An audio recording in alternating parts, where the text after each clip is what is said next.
Hello, I welcome you all once again to my channel Explore Education. I am Dr. Rashmi Singh, Assistant Professor, Department of Education, SS Khanna Girls Degree College, University of Allahabad. And this time I am going to discuss with you something new. That is, there your you can say guide for Viva, how you will prepare for your Viva of MSM4 students. Okay, in which MA4 students you have to do critical review of MOOC videos, you have to make self-instructional module, you have to make an achievement test, and you have to review journal articles. Okay, I'm right.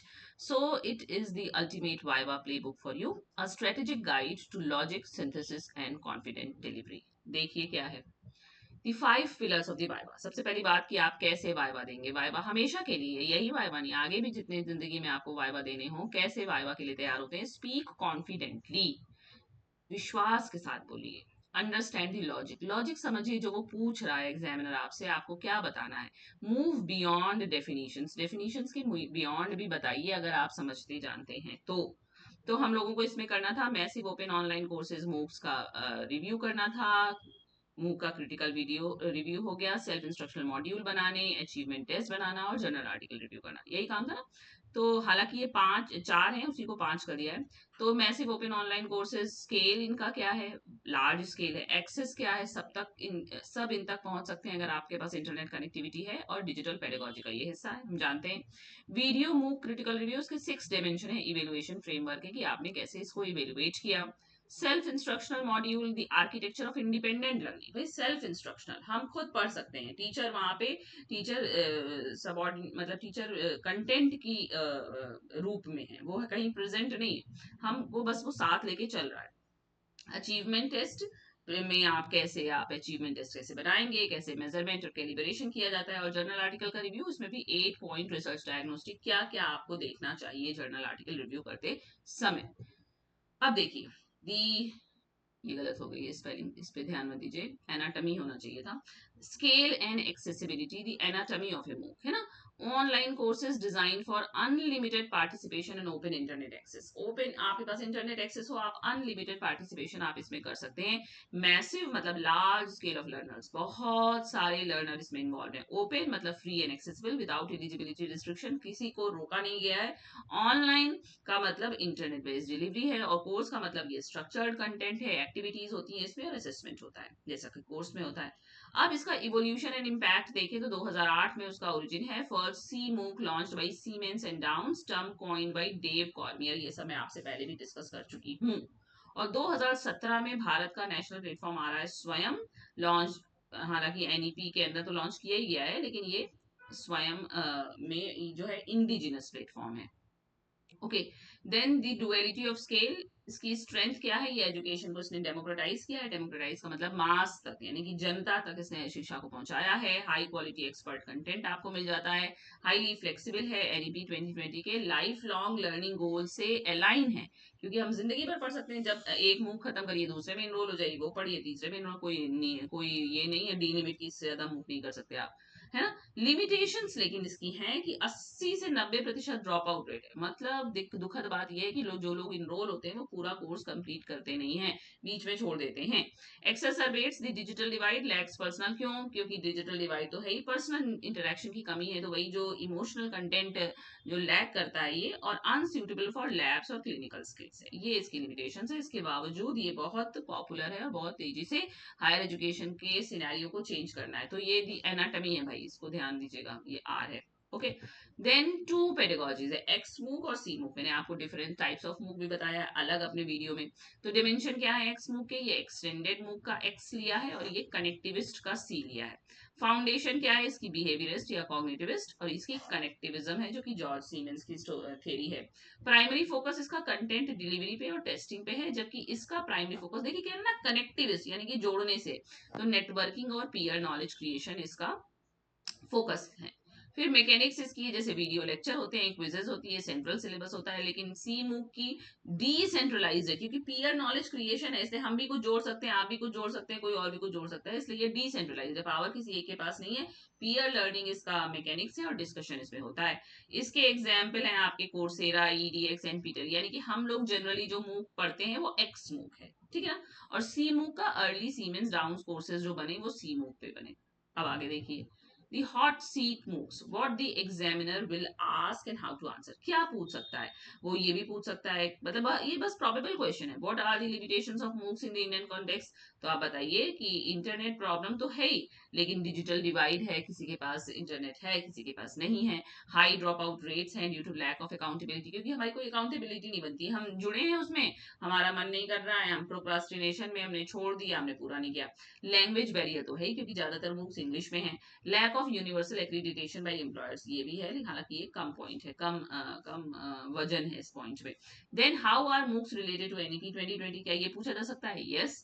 Mention Swayam, Swayam है as the primary integration vehicle. Academic bank of credits की बात हो रही है, formal recognition की, and the broader vision of technology enable lifelong learning. अब कहा जा रहा है कि मूक के जो कोर्सेज होंगे उनका भी क्रेडिट आपका एबीसी में जोड़ा जाएगा, ठीक है ना।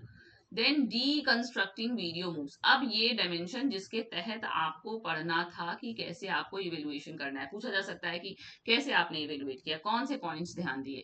तो a critical review is not a summary, critical review का मतलब सारांश लिखना नहीं होता है। It is a systematic educational analysis using the 6 dimension framework. क्या 6 डिमेंशन में देखना था? हमको देखना था कंटेंट की क्वालिटी कैसी है। तो कंटेंट की क्वालिटी में क्या देखना था? क्या एक्यूरेट है, उसमें डेप्थ है, वो आज के समाज के हिसाब से, आज समय के हिसाब से रेलेवेंट है, और ऑर्गेनाइज्ड है कि नहीं। फिर इंस्ट्रक्शनल डिजाइन में हमें क्या देखना था कि इसके ऑब्जेक्टिव्स क्लियर थे कि नहीं, इसमें कोई लॉजिकल सीक्वेंस चल रहा है कि नहीं, इसके आउटकम्स मेजरेबल हैं कि नहीं।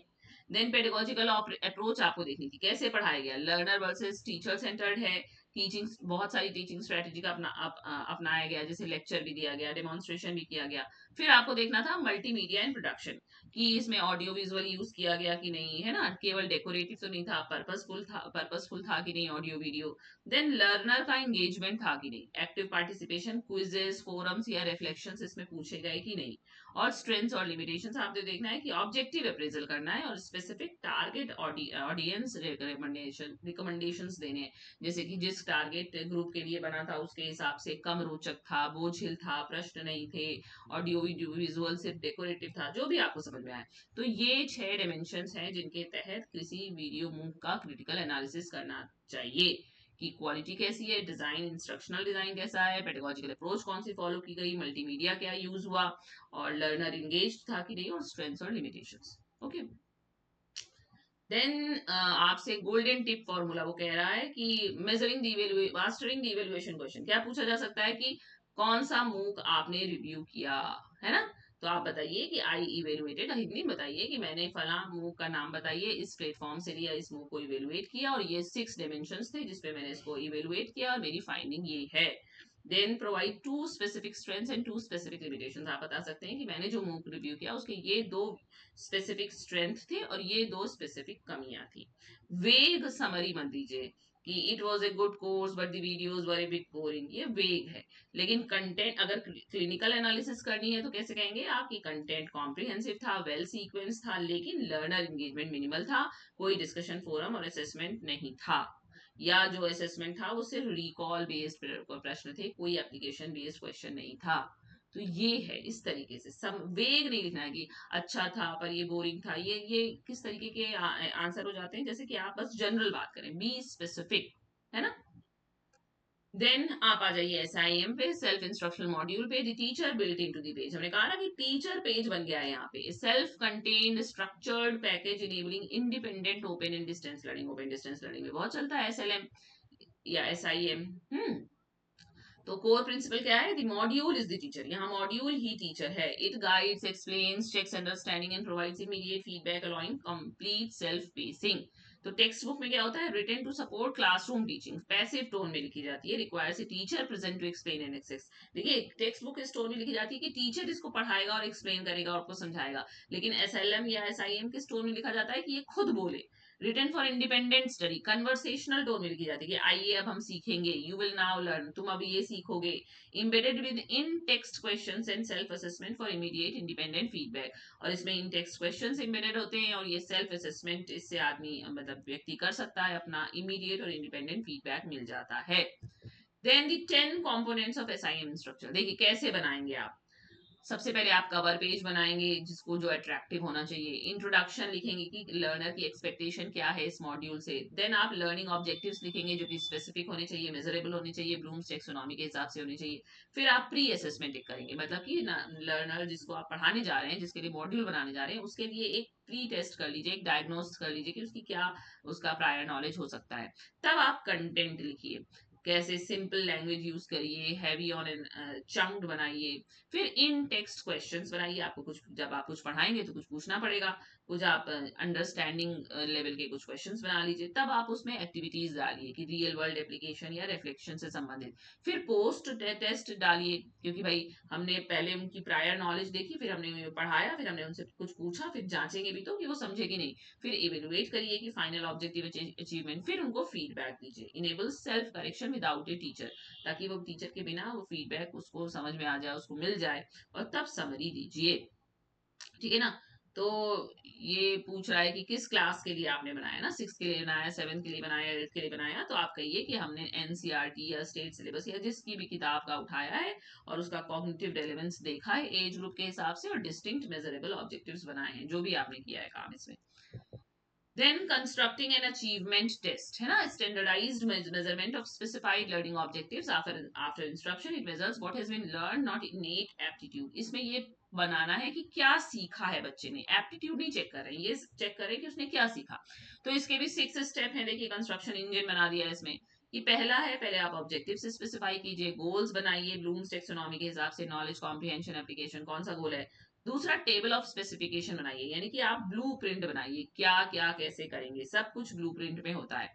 फिर आप आइटम लिखने शुरू करिए, अगर आप ऑब्जेक्टिव टेस्ट बना रहे हैं, मैचिंग ट्रू फॉल्स बना रहे हैं, सब्जेक्टिव बना रहे हैं, जो भी बना रहे हैं। फिर स्टेप 4 में आप आइटम एनालिसिस कीजिए कि कौन सा आइटम रखने योग्य है, कौन सा आइटम डिस्कार्ड कर दिया जाएगा, किसके बेसिस पे, आइटम डिफिकल्टी और आइटम डिस्क्रिमिनेशन के बेसिस पे। फिर आप उसकी वैलिडिटी रिलायबिलिटी स्टैब्लिश कीजिए कि वो कंसिस्टेंट है कि नहीं, फुल कंटेंट कवर कर रहा है कि नहीं। और लास्ट में आप स्टैब्लिश कीजिए norm, scoring keys and administration procedures, यहाँ तक कि स्टैंडर्डाइजेशन हम लोग को नहीं करना है, हम लोग को एक नॉर्मल अचीवमेंट टेस्ट बना रहे हैं आप शायद, है ना। Then the blueprint and the calibration, ये देखिए ब्लू प्रिंट में सारा टेबल ऑफ स्पेसिफिकेशंस होता है कि कौन से कंटेंट एरिया है, किस कॉग्निटिव लेवल का है, हमने ब्लूम्स टेक्सोनॉमी का कौन सा लेवल यूज किया है। ए 2 dimensional grid ensuring content validity, इससे पता चल जाता है कि जो कंटेंट हम पढ़ाने जा रहे हैं उससे हमने सारा सब ढंग से कवरेज करके पूछा है कि नहीं। ये क्या है रिजल्ट इसका, कि प्रोपोर्शनल रिप्रेजेंटेशन होना चाहिए फुल सिलेबस का। देन आप कैलिब्रेशन कीजिए आइटम एनालिसिस की मैट्रिक्स, जिसका आइडियल टारगेट है, देखिए 10/5, 10/5 का मतलब है एवरेज है, मतलब आधे बच्चे उसको कर पाएंगे, आधे नहीं कर पाएंगे, ये मतलब है ना। कि proportion of students who answered correctly, difficulty index इन्होंने रखा है 10/5, और डिस्क्रिमिनेशन इंडेक्स ये कह रहे हैं कि एक्सेप्टेबल थ्रेशोल्ड 10/3 या उससे ज्यादा। The items ability to distinguish high scorers from low scorers, discrimination index high scorer और लो स्कोरर को अलग अलग करता है, और डिफिकल्टी इंडेक्स ये बताता है कि प्रश्न सरल है कि कठिन है ना। फिर what is a table of specifications and why does it matter, वो कह रहा है कि ये हम 2 ग्रिड मैपिंग बनाते हैं, तो इससे हमारा कंटेंट वैलिडिटी हमारी हो जाती है, स्टैब्लिश हो जाती है। फिर वो कह रहा है डिफिकल्टी इंडेक्स को कैसे आप इंटरप्रेट करेंगे, तो आप बताइए कि अगर p is equal to 0 point, मतलब जितना डिफिकल्टी इंडेक्स कम है प्रश्न उतना ज्यादा डिफिकल्ट होता है, डिफिकल्टी इंडेक्स जितना ज्यादा होता है प्रश्न उतना सरल होता है, यहाँ उल्टा चलता है ना। इसीलिए कह रहे हैं कि 0.5 को आप मान लीजिए कि ठीक है 50% कर पाएंगे, 50% नहीं कर पाएंगे। अगर 0.2 है डिफिकल्टी इंडेक्स, यानी कि सिर्फ 20% बच्चे कर पाएंगे, यानी कि प्रश्न बहुत कठिन है। और अगर 0.8 है, इसका मतलब 80% कर ले रहे हैं, इसका मतलब प्रश्न सरल है। फिर डिस्क्रिमिनेशन इंडेक्स का मतलब होता है कि ये हमारा एक इंडेक्स है जिससे हम ये नाप सकें कि कौन सा बच्चा ज्यादा तैयारी से आया, कौन सा कम, यानी कि हाई अचीवर और लो अचीवर के बीच का अंतर हम इससे सुदृढ़ करते हैं, और ये 0.3 और उसके ऊपर का बढ़िया माना जाता है। देन दी जर्नल आर्टिकल, अब आपको जर्नल आर्टिकल रिव्यू करना है, कैसे करें क्रिटिकल रिव्यू, हमें को इसमें क्वालिटी भी देखनी है, मेथोडोलॉजी भी देखनी है, और कंट्रीब्यूशन भी देखनी है। ये भी समरी नहीं होता है, 8 डिमेंशन का फ्रेमवर्क होना चाहिए। क्या, आप देखिए कि टाइटल और एब्स्ट्रैक्ट क्या है, क्लियर टाइटल है कि नहीं, जो एब्स्ट्रैक्ट है वो स्टडी का क्लियर रिफ्लेक्शन कर रहा है कि नहीं। फिर आप देखिए प्रॉब्लम स्टेटमेंट उसमें दिया है कि नहीं, वो डिफाइंड है कि नहीं, सिग्निफिकेंट है कि नहीं, रैशनल उसमें है कि नहीं। फिर लिटरेचर रिव्यू देखिए कि क्या कॉम्प्रिहेंसिव था, क्या उसने रिसर्च गैप को फाइंड किया। फिर देखिए क्या उसमें ऑब्जेक्टिव्स हाइपोथेसिस दी गई हैं, ये स्पेसिफिक है, मेजरेबल है कि टेस्टेबल है।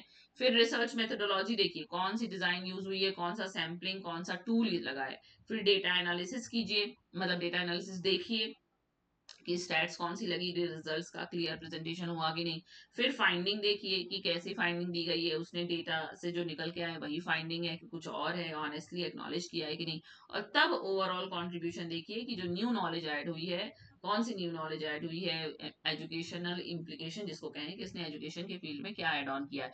ये तो आपका रिव्यू आर्टिकल है जो मेथोडोलॉजी बेस्ड हो। हालांकि आप लोगों ने कंटेंट बेस्ड भी आर्टिकल रिव्यू किए होंगे, तो उसमें भी इसी तरह से देखना है कि टाइटल एब्स्ट्रैक्ट है कि नहीं, प्रश्न मतलब फ्लो सही है कि नहीं, उसने रेफरेंस है कि नहीं, साइटेशन है कि नहीं, रेफरेंस ने कौन सा मोड फॉलो किया है, रेफरेंस है ना, ये सारी चीजें आपको देखनी होगी। ये तो एक जनरल जो बढ़िया आर्टिकल होते हैं यू कैन से उसका डायमेंशन है। हालांकि हम लोगों के यहाँ ज्यादातर आर्टिकल मेथोडोलॉजी बेस्ड नहीं छपते हैं, कंटेंट बेस्ड छपते हैं, मतलब बस एक रिव्यू आर्टिकल कोई भी जिसको कंसेप्चुअल कहते हैं। ठीक है। देन आप बताइए कि आपने मेथोडोलॉजी सेक्शन में क्या देखा, कि सैम्पलिंग कैसे उसने की, उसने हाइपोथेसिस कैसे बनाई, ये पूछा जा सकता है।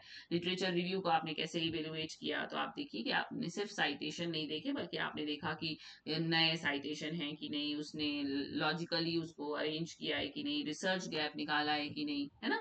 फिर अब द कॉन्फिडेंट कैंडिडेट जो आपको बनना है, आपको पता है कि मूव क्या है, आपको पता है कि आपने मूव को कौन से 6 डायमेंशन के थ्रू एनालाइज किया है क्रिटिकली। देन आपको पता है कि सेल्फ लर्निंग मॉड्यूल या सेल्फ इंस्ट्रक्शनल मॉड्यूल के 10 कंपोनेंट्स कौन से होने चाहिए जिसपे वो बनाया जाता है। फिर आपको पता होना चाहिए कि अचीवमेंट टेस्ट क्या है, टीओएस क्या है, डिफिकल्टी इंडेक्स और डिस्क्रिमिनेशन इंडेक्स कैसे निकाला जाता है, क्या फॉर्मूला और उसका क्या लॉजिक क्या है उसको यूज करने का। और आपको पता होना चाहिए कि आपको अगर जर्नल आर्टिकल मिले तो आप उसको मेथोडोलॉजिकल डायमेंशंस के क्रॉस 8 डायमेंशंस के तहत उसका रिव्यू कर सकते हैं। The final rule for the Viva: read carefully, understand the logic, and speak confidently. So I think it is yes. So best of luck for your Viva. Okay. Thank you for watching.